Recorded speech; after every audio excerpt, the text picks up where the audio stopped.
Okay, so this might confuse people. So we say in general, and I do this too, just because it's long videos are hard to get everything out you want to say.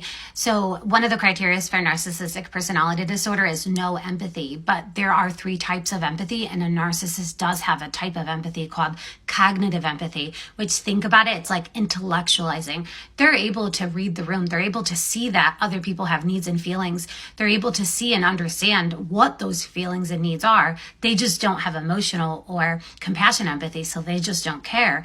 They may know that you're struggling and sad and feeling bad by their actions. They just don't care enough to change, right? Or they intentionally use those feelings and behaviors against you to get what they want, to manipulate you, because they don't care. They don't have compassionate and emotional empathy. So cognitive empathy is the ability to say, wow, other people have feelings and needs and desires, and I can understand what they are. They're able to understand it. They just don't feel it. Emotional empathy is feeling those feelings, putting yourself in another person's shoes, maybe connecting yourself to the person's story or a story similar that you've experienced, and really being able to understand it. The thing with emotional empathy is it can sometimes be paralyzing.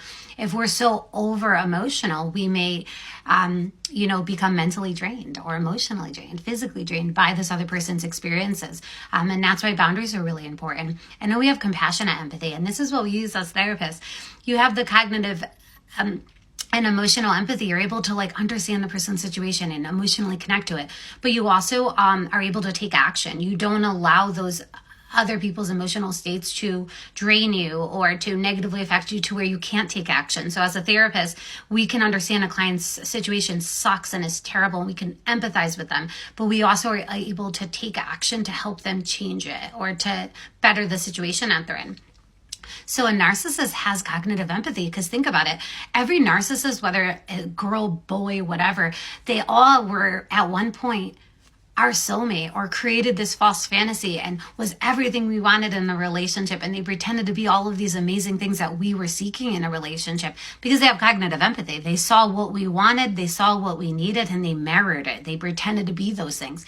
So a lot of times we say that a narcissist has no empathy, but that's actually not quite true. They just don't have emotional, compassionate empathy, and they have cognitive empathy. So they do have the ability to understand other people's feelings and needs and why they feel the way they feel. They just don't care. And this is because of an arrested development. An arrested empathy development in a narcissist is due to narcissistic injury, significant trauma or abuse or neglect in childhood, to where their emotional maturity in their brain stunted and it stopped developing. So they're like little kids that are only self-involved and only care about their own needs and wants.